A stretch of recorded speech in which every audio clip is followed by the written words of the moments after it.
petits curieux, j'espère que vous allez bien.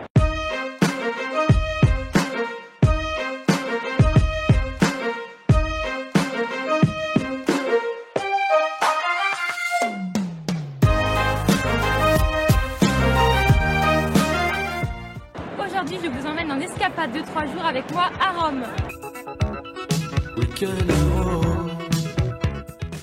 Et on commence tout de suite avec la visite du Colisée.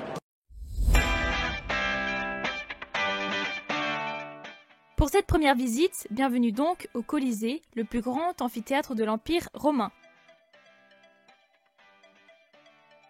Pour la petite histoire, il est construit en 72 à la demande de l'empereur Vespasien et est achevé en l'an 82 après Jésus-Christ.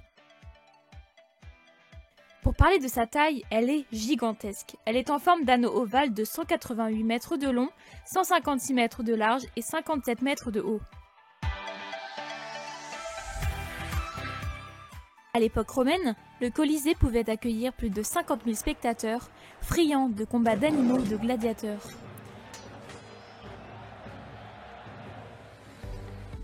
En voyant ce monument, nous ne pouvons qu'être émerveillés qu'il soit encore debout, malgré la météo et l'urbanisation.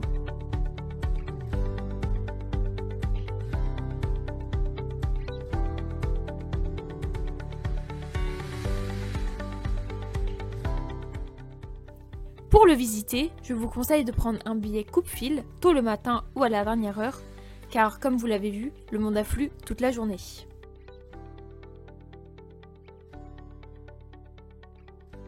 Pour continuer, nous partons découvrir le Forum romain et le Mont Palatin en face du Colisée. Ce grand espace rempli de ruines, qui date de l'époque romaine, était le centre politique, religieux et judiciaire de la ville.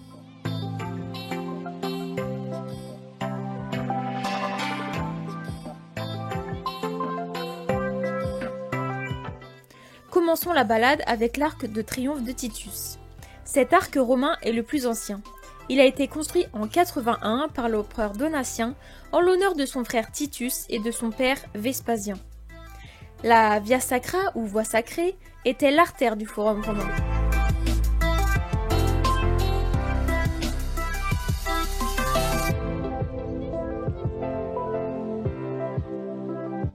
Nous pouvons y voir de nombreux monuments tels que le temple de Romulus ou encore la basilique Sainte-Maxence de Constantin. En poursuivant, nous tombons sur le temple d'Antonin et de Faustine. Enfin, je vous emmène sur le mont Palatin, lieu où Romulus aurait fondé la ville de Rome. Nous pouvons avoir une belle vue sur le Forum romain et le Colisée.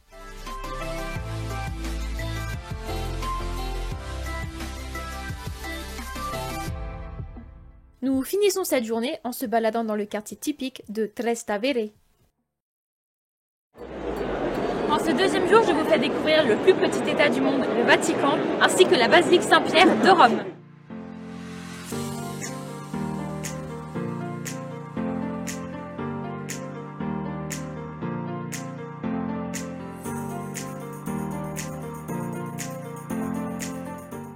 Il faut au moins une bonne demi-journée pour tout visiter. Nous commençons donc dès le matin à 10 h par les musées du Vatican. Ce musée est l'un des plus importants du monde. Il compte 7 km de galeries contenant des expositions, tableaux, sculptures ou encore des statues. Parmi les choses les plus importantes, nous retrouvons le musée égyptien qui dévoile tous les trésors rapportés de ce pays par le pape Grégoire XVI.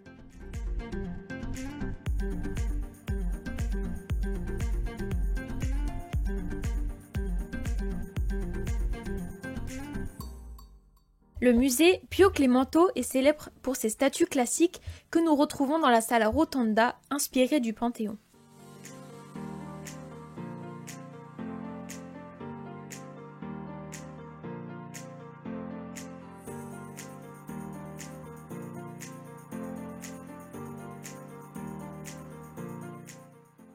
En continuant, nous tombons sur la galerie des cartes géographiques longue de 120 mètres.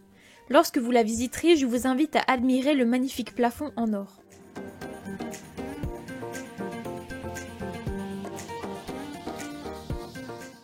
La dernière salle du musée, c'est la fameuse chapelle Sixtine, dont le mur du fond a été entièrement peint par Michel-Ange. Elle est tellement noire de monde que les entrées sont filtrées et il est interdit de prendre des photos et vidéos.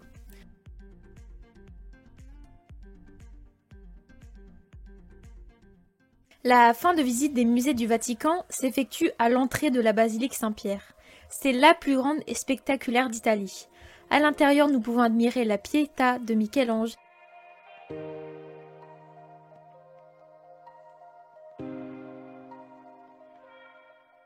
ainsi que le magnifique baldaquin de Bernin, qui est à 29 mètres au-dessus de l'autel. C'est la coupole qui est la plus impressionnante, 119 mètres de haut. Elle a été construite par Michel-Ange, qui s'inspira de la coupole de Brunelleschi à Florence.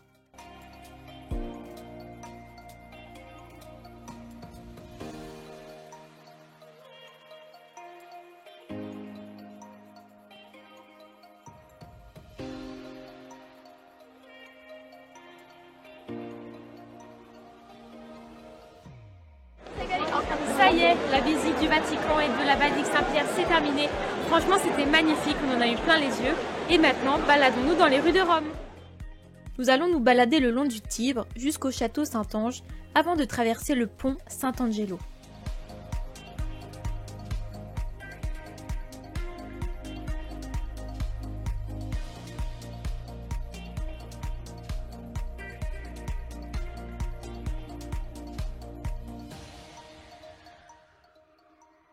Ce que j'aime en voyage, sortir des sentiers battus et me perdre dans les rues typiques, car on peut faire de belles découvertes. Ce qui est fascinant, c'est que nous sommes à 2 pas des lieux touristiques et il n'y a personne. En se promenant, nous tombons sur la Piazza Navona, qui restera un de mes lieux coup de cœur de cette ville.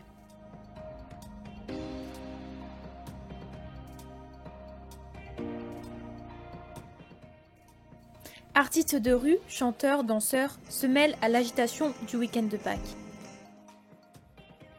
Quoi de mieux que de trouver un petit restaurant ici pour terminer cette belle journée.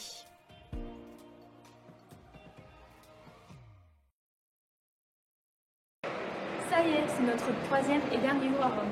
C'est l'occasion pour nous de découvrir la ville à pied. Entre fontaines, statues et places, la ville c'est un musée à ciel ouvert.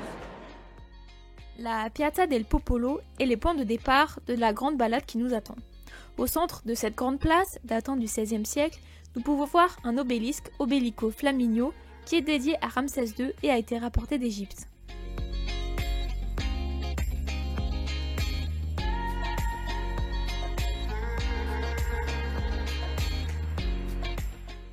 Continuons en passant par la Via del Corso, rue marchande, sur plus d'1 kilomètre.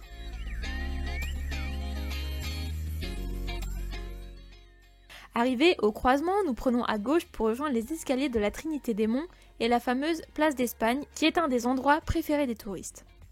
La fontaine de la Barcaccia, qui signifie en italien la barque, a été conçue par Pietro Bernini pour le pape Urbain III et est finie en 1627.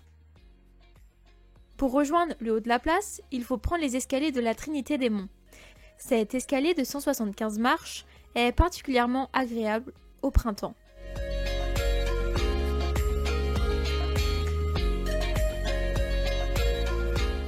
Arrivé en haut, au pied de l'église de la Trinité des Monts, vous pourrez profiter d'une très belle vue sur Rome.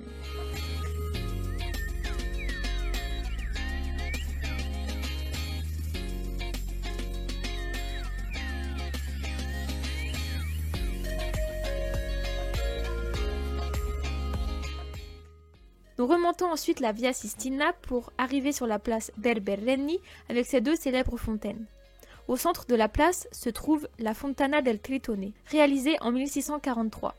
On y retrouve 4 dauphins, comme vous pouvez le voir, qui soutiennent un triton.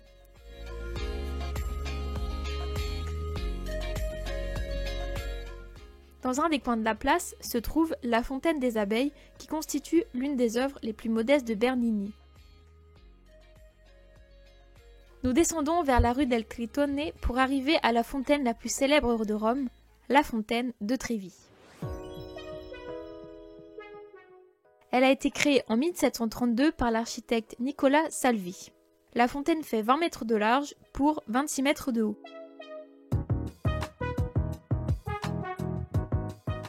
Le personnage central de cette fontaine est Neptune, le dieu des mers.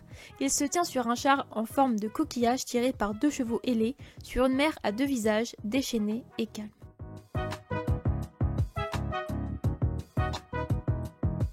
Vous connaissez tous sans doute le mythe de la fontaine de Trévi tiré du film La Fontaine des Amours en 1954.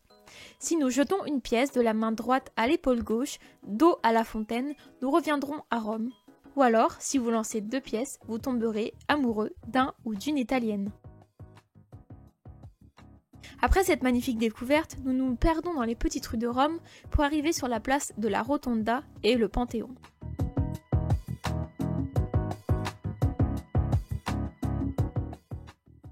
C'est l'un des bâtiments les plus représentatifs du centre de Rome.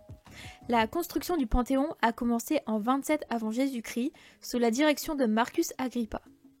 Le Panthéon est surtout célèbre pour sa coupole qui fait 8,7 mètres de diamètre et laisse rentrer la lumière pour un spectacle unique.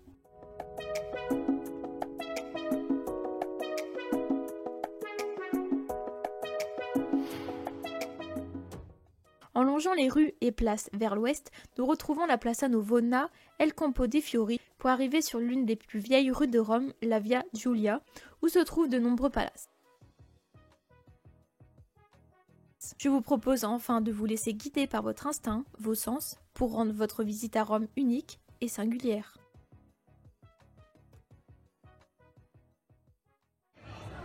Et c'est ainsi, dans ce restaurant typiquement italien, que se termine notre escapade à Rome. J'espère qu'elle vous aura plu, et comme on dit en italien, buon appetito!